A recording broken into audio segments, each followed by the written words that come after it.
नमस्कार, आप सभी का स्वागत है राष्ट्रीय जगत विजन न्यूज पर। मैं हूं आपके साथ रागनी वर्मन। महाराष्ट्र की राजनीति से एक बड़ी खबर सामने आई है, जहां अजित पवार की पत्नी सुनेत्रा पवार शनिवार को महाराष्ट्र की पहली महिला उप मुख्यमंत्री बन गई हैं। जी हां, राज्यपाल आचार्य देवव्रत ने लोक भवन में सुनेत्रा पवार को पद और गोपनीयता की शपथ दिलाई। शपथ ग्रहण समारोह करीब 12 मिनट तक चला। हालांकि इस समारोह में एनसीपी प्रमुख शरद पवार शामिल नहीं हुए।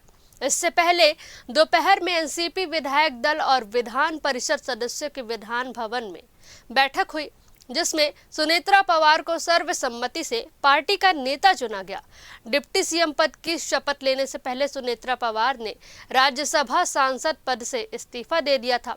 गौरतलब है कि 28 जनवरी को बारामती में हुए प्लेन क्रैश में उप मुख्यमंत्री अजित पवार के निधन के बाद डिप्टी सीएम का पद रिक्त हो गया था और इस प्रकार अजित पवार के निधन के चौथे दिन पत्नी सुनेत्रा उप मुख्यमंत्री बनी।